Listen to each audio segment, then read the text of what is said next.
Okay, this is the last video for the week. It's the unit on, it's not on immigration, but I've lumped it in with immigration, mostly because it's important and I isn't sure where else to lump it in. But this has been a very influential article by Peter Singer called Famine, Affluence, and Morality. And this topic deals with just, what are our obligations towards people in general throughout the world, especially when it comes to like ending starvation and famine. And Peter Singer gives a very controversial, still to this day, argument, but at the same time influential. Uh, and he argues from widely held assumptions, which we're going to look at. Before we go into that, just some background information on Singer. There he is. He's still alive, still doing quite well. He's friends with Purdue philosopher Mark Bernstein.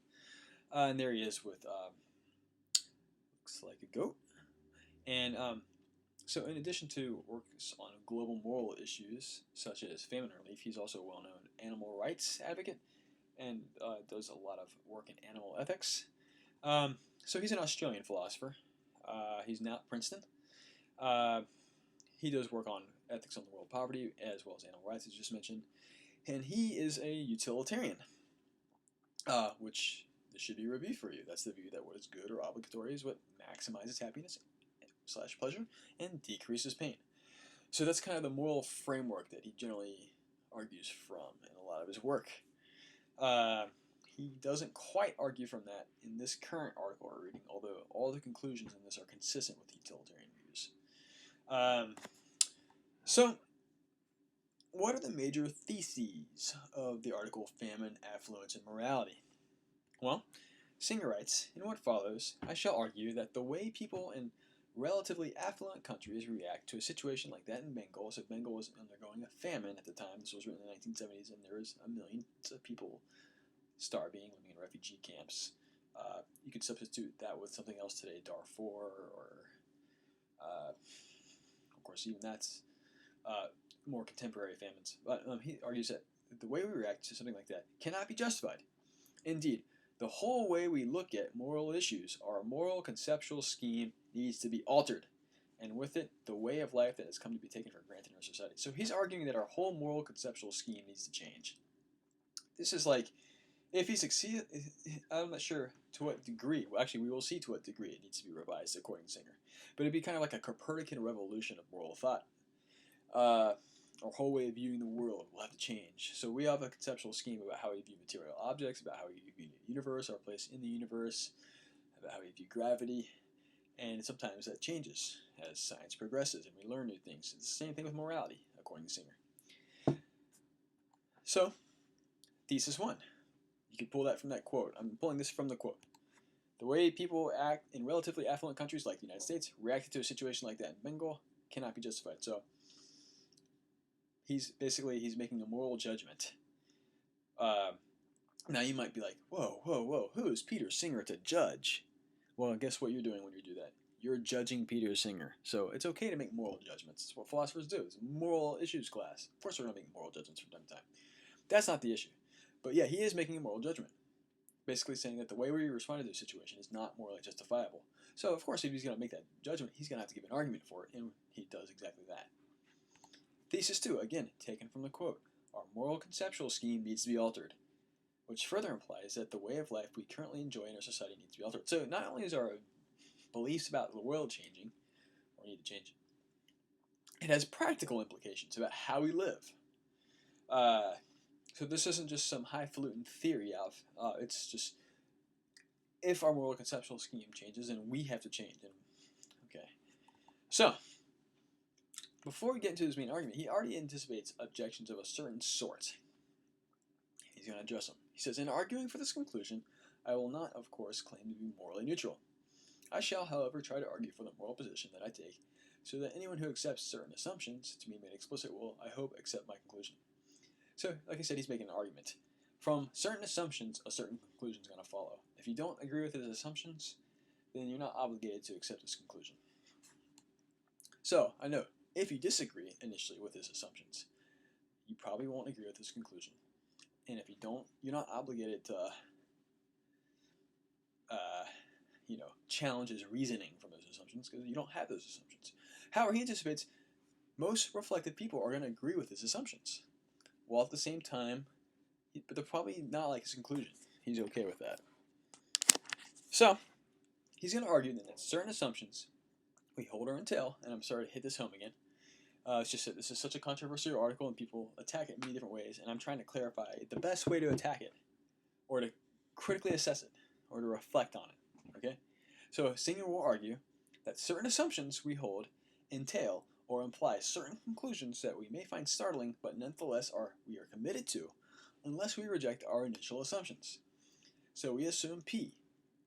Singer will argue that P entails Q.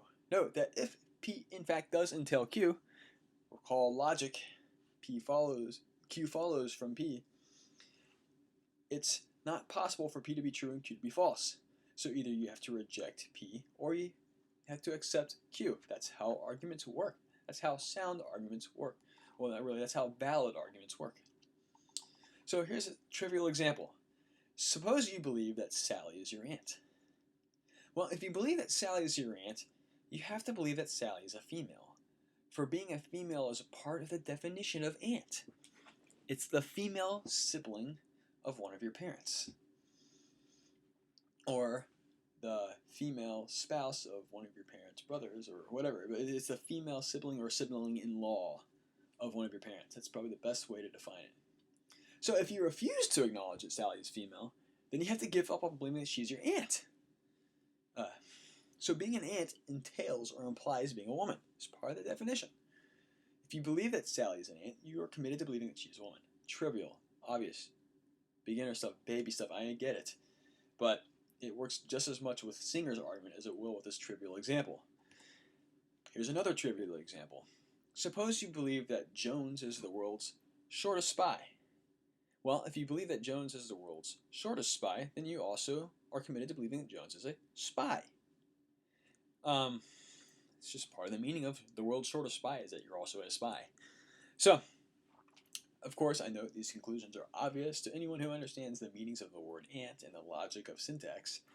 But other times, conclusions that are entailed by other assumptions are less obvious to us, but still just as necessarily true. So, for example, they're really complicated theorems of mathematics that are just as true, even though very few people understand them.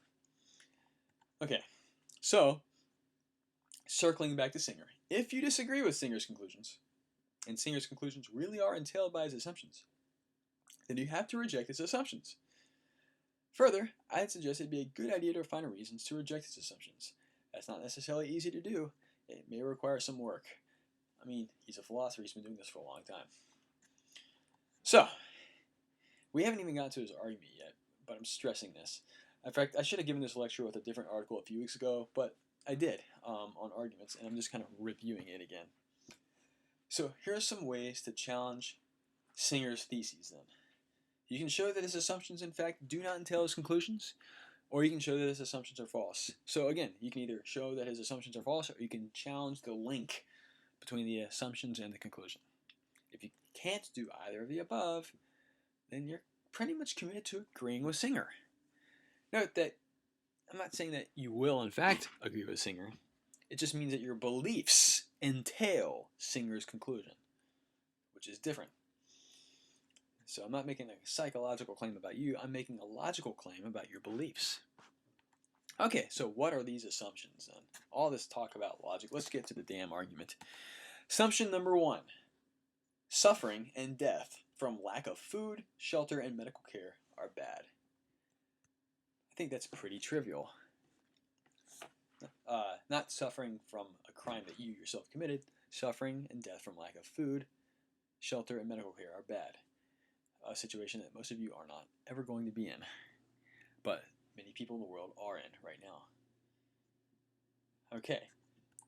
Assumption number 2. If it is in our power to prevent something bad from happening without thereby sacrificing anything of comparable moral importance, we ought morally to do it. So, Singer's not going to defend assumption 1. Neither will I. I'm just going to assume that we all agree with assumption number 1. Assumption number 2, though, is worth some more unpacking. So, assumption 2, I will also argue, is the more important assumption for this argument. and the one people are most likely to disagree with if they disagree with his conclusion. So he's and I will spend more time clarifying and elaborating it.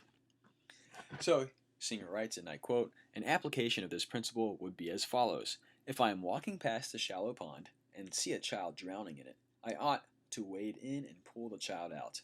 This will mean getting my clothes muddy. But this is insignificant, while the death of the child would presumably be a very bad thing." Okay, the assumption is, who cares if you get, it doesn't matter how expensive your clothes are, you should get it muddy to rescue the kid, basically. Who would not do that? I think anyone in their right mind would condemn someone that refused to jump into a pond to save a drowning child just because they didn't want to get muddy. Of course, if you don't know how to swim, that's one thing, but we're talking about someone that can swim. In this example. So here's a question. Why does Singer argue that assumption 2, if acted upon, would radically change our lives, society, and the world? Good question. Well, we're going to get to that. First, the principle takes no account of proximity or distance. So Singer writes, and I quote, "It makes no moral difference whether the person I help is a neighbor's child 10 yards from me or a Bengali whose name I shall never know 10,000 miles away." Remember, this is assumption 2. It doesn't say anything about spatial distance or temporal distance for that matter. Okay. The fact that a person is physically near to us so that we have personal contact with him may make it more likely that we shall assist him, but this does not show that we ought to help him rather than another who happens to be further away. So again, it's more of the stuff. Spatial distance is not morally relevant, given assumption 2. Morally relevant. Other types of relevance, yes. Morally, no. And that's what it's an issue in this article. So he's blocking in this quote. Yeah, you're right. It is true, though, that you're more likely psychologically, physically. You can make predictions that people are more likely to help people near to them than far away. That's a descriptive fact. But again, morally relevant? Singer's going to say no, and here's why. He's blocking the move from the descriptive fact that a person's being physically near to us makes us more likely to help that person to the prescriptive/normative claim that we ought to only help those physically near. So he's blocking the move from an is, I guess, to an ought. He's saying, you need something else in there. You can't just make that move. Hold on. It's like chess. And trying to make a move you can't make. You're trying to move too many spaces on the board when the piece you're moving can only do half of that. This is how arguments kind of are. They're kind of like chess. And singers block that move because you can't make it. It's not a valid move. All right. Second, the principle makes no distinction. This is the second crazy implication of assumption 2. Second, the principle makes no distinction between cases in which I am the only person who could possibly do anything and cases in which I am just one among millions in the same position. So for those of you who took psychology classes, you hear about that woman that was stabbed, and everyone on the street heard her, but no one did anything about it. It doesn't matter if there's 100 people or 1,000 people. That does not excuse you, according to Singer. It does not make any moral difference. You still ought morally to do something about it. That's what he's arguing. So, like I said, he's going to spend a bit more time defending this assumption. So this leads to another question. How, specifically, does he go about defending this second feature of assumption 2? Well, I'm not going to go through this in the presentation. You can read the article, but he defends this second feature of assumption 2 by considering objections to it and then responding to them. So the rest of this article kind of follows this pattern. He gives an objection, then he responds to it. Another objection, he responds to it, and so on. And there's quite a few. And that is one way to defend a viewpoint, is just consider objections to it and show that the objections don't succeed. That strengthens the likelihood of your position when you do that. But we're not going to do that for this presentation. You can read it on your own. So, I will mention this, a first defense. Well, actually, we're going to look at a few objections. So there's this first defense of assumption 2, implication 2. Here's the objection. There is, in fact, a psychological difference between a case where only I can act versus a case where I am one of millions who can act. I feel less guilty about doing nothing in the case where I am one of millions who does nothing. So the move here is from having less guilt to actually, the move here is actually from feeling less guilt to actually having less guilt. That's how this works. And here's Singer's response. Once again, this descriptive psychological fact makes no difference to our moral obligations. And he uses the same example. Would I be less obliged to save a drowning child if there was a large crowd around the pond watching the child drown? And most people would say, no. Well, he's going to say the same applies to Bengali. All right, here's another objection. It's an argument. I like this one. And it's called we'll say this is the numbers in fact do make a difference argument.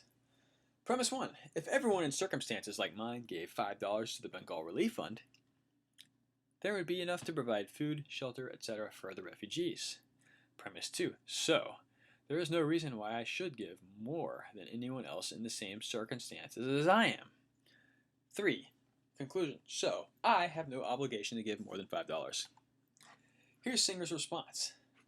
His response is, the argument has true premises, and it's unsound. It looks sound. However, you must notice that the argument is based on a hypothetical premise, while the conclusion is not. Premise is an if-then. If, blah, blah, blah, then, blah, blah, blah, blah. But the conclusion doesn't have that if-then structure. It just asserts, I have no obligation to give more than blank. So, this is what Singer's going to say then. He says, this argument is not sound.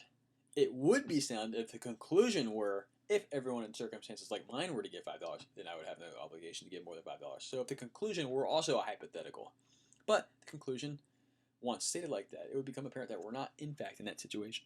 It's not the case that everyone gives $5. So you're not free of that obligation to give. That's what he's saying. He's a good logician. If he was a chess player, I would say that was a good move. That was a very clever move. Of course, once again, people don't like it, but it doesn't matter. He made the moves. Here's another objection. Singer's argument has an absurd consequence. So, since, I'm quoting Singer as he formulates an objection against his own viewpoint. Kind of entertaining. So there it's, since the situation appears to be that very few people are likely to give substantial amounts, it follows that I and everyone else in similar circumstances ought to give as much as possible, up to the point at which by giving more, one would begin to cause serious suffering for oneself and one's dependents. But if everyone does this, however, there will be more than can be used for the benefit of the refugees, and some of the sacrifice will have been unnecessary. Thus, if everyone does what he ought to do, the result will not be as good as it would be if everyone did a little less than he ought to. This is called a reductio ad absurdum. Yeah, it's just so weird. If everyone did what he wants them to do, he kind of defeat the purpose of it, basically. Well, here's his response. This paradox only arises if we assume that the actions in question, sending money to the relief funds, are performed more or less simultaneously and are also unexpected. However, in reality, the giving of money isn't really likely to be simultaneous or unexpected. Alright.